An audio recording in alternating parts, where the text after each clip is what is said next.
Hey folks, this is Matt, and a while ago I had reviewed the collector's edition DVD of They Live. Thanks once again, Dustin. And Big Trouble in Little China, and made me want to watch another John Carpenter film that I haven't seen forever. And this is sort of the John Carpenter film that not many people talk about. It's a Carpenter film that really no one ever talks about. In fact, I don't think John Carpenter has ever been interviewed about this film. I would like to hear an interview with him, like a current one, and his thoughts on this movie, at least working with the actors, and that is Village of the Damned, starring the late Christopher Reeve. And by the way, if anyone out there ever meets John Carpenter, please ask him how it was working with Christopher Reeve. Does I mean, I like this film. I'll be honest, I saw this film at the end, I'm like, hey, I like this. I don't think it's one of Carpenter's best.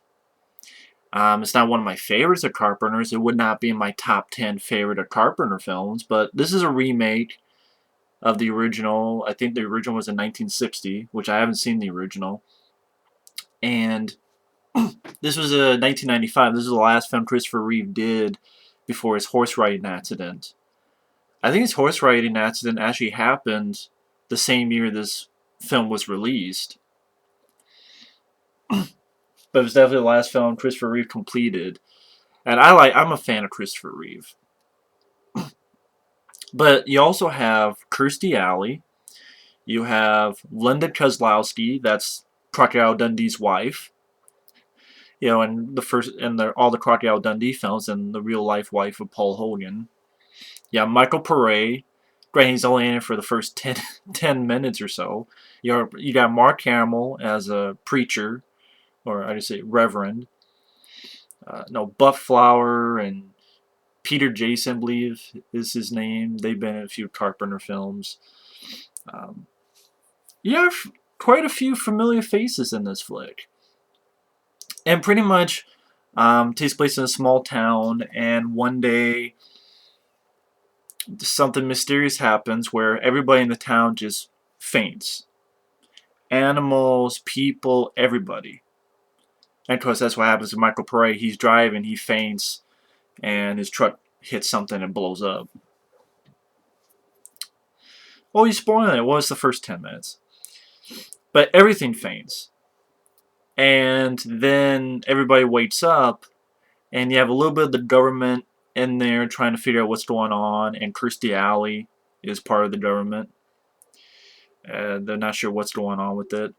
And then mysteriously, about 10 women are pregnant. And they like have this dream. One thing leads to another. They keep the babies, and maybe it's because the babies inside them make them want to keep the pregnancy.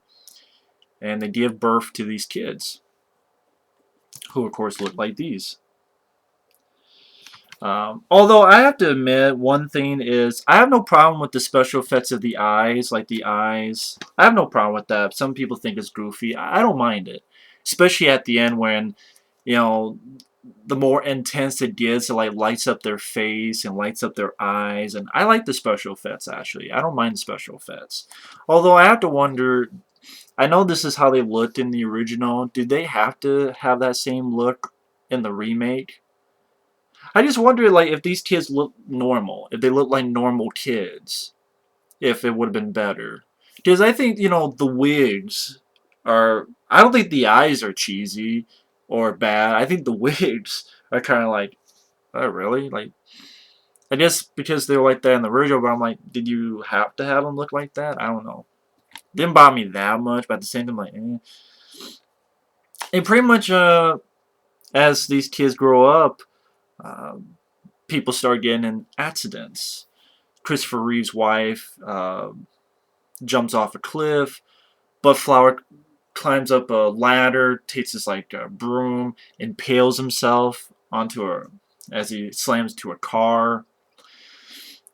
You have Mark Hamill's trying to shoot them, but then they make them, because basically these kids, they can read minds, but they can make you, once they get the eye shifty like power shit, make you do what basically make you their bitch.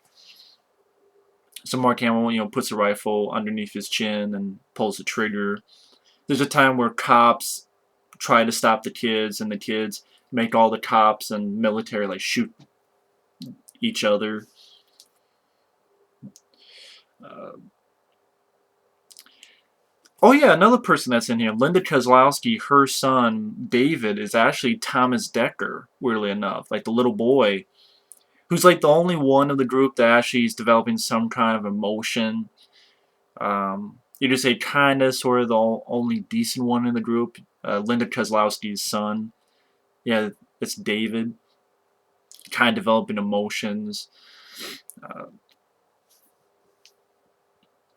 yeah, it is Thomas Dekker. I'm trying to remember because I was looking up the credits. I'm like, wait a minute, I know that name. And I looked it up and I'm like, that is Thomas Dekker. It's Thomas Dekker, the same guy who was John Connor in the Sarah Connor Chronicles. And he's been in a few other movies like the Nightmare on Elm Street remake, among others.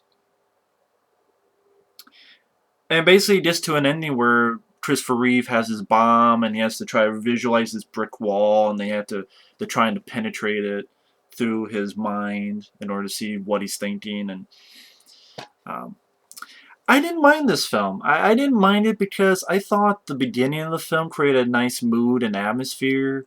It created a small town, and maybe because there was a lot of noticeable people. I'm like, I like Christopher Reeve. I like Mark Hamill. I like Linda Kozlowski. Um, I like these people. Maybe I'm just trying to think why people hate this film so much.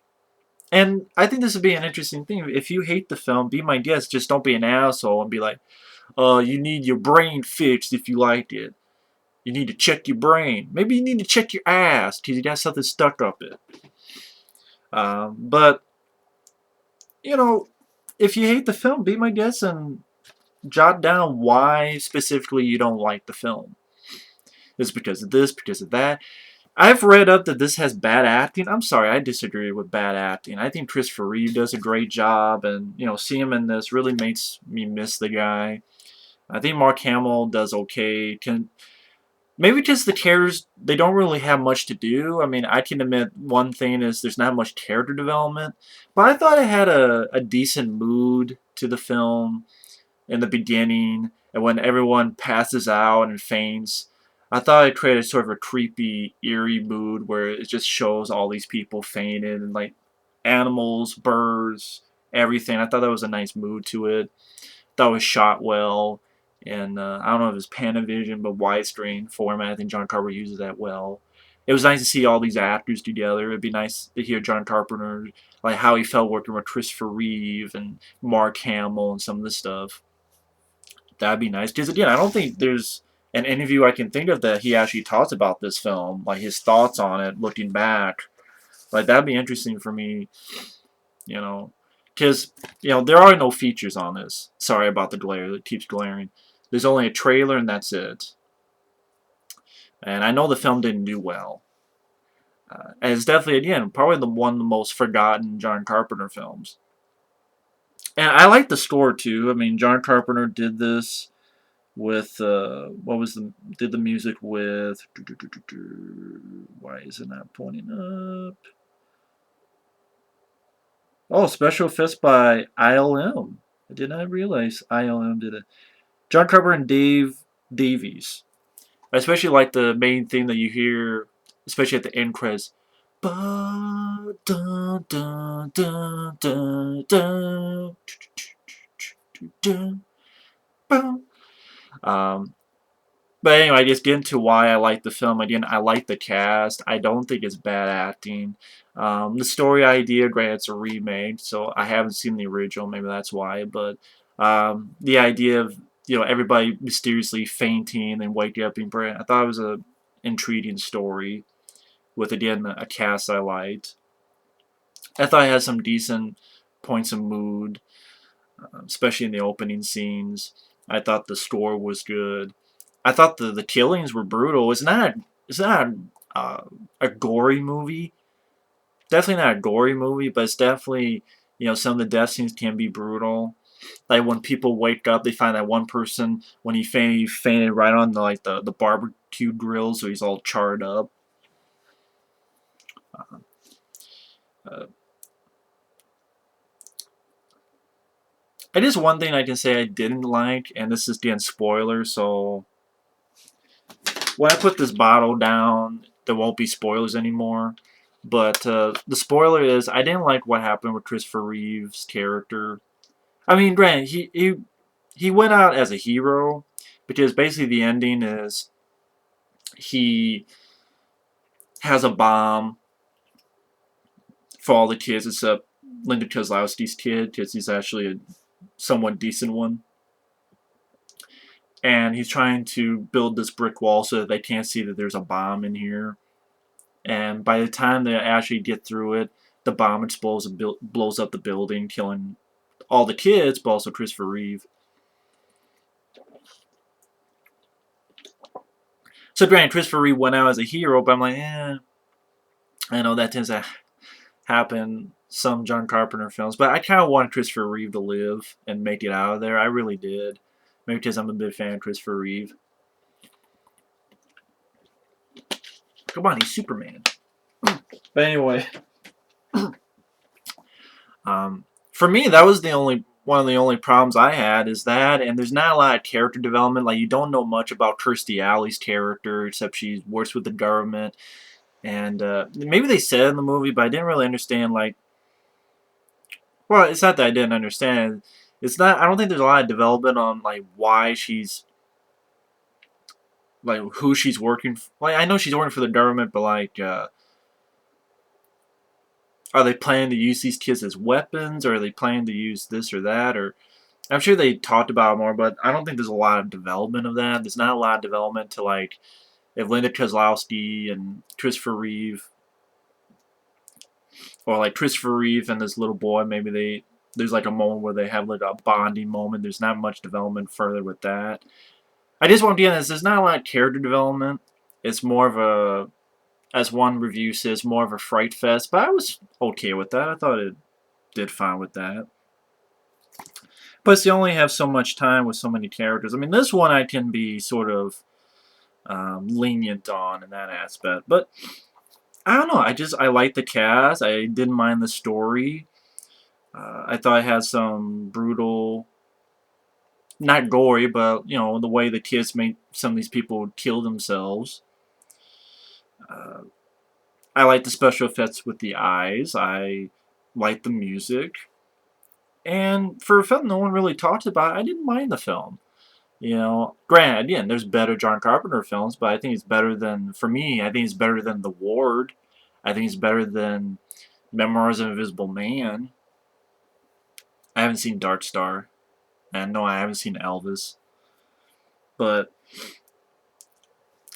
not that bad of a movie, I felt. But again, if you don't like the film, that's fine. You can feel free to just I'm very curious. I'm very curious as to why you think this film's forgotten, or you think people hate this film, or why you hate this film.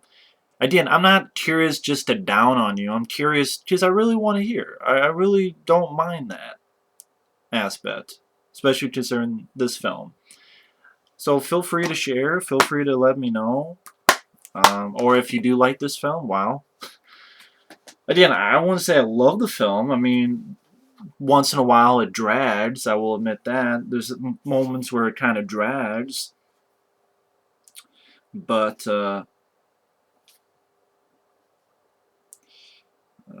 either way, yeah, you can let me know your thoughts on the film. I didn't mind it. I know it's kind of a weird review because I'm kind of like ship-shotting away. But I don't know what more can I say. But either way, that's Village of the Damned from 1995, directed by John Carpenter. Um, I guess really the second remake he did after The Thing. Although The Thing is much better, but I don't think it's Village of the Damned is that bad. But if you hate it, feel free to let me know why it's alley. And we'll see you later in another review.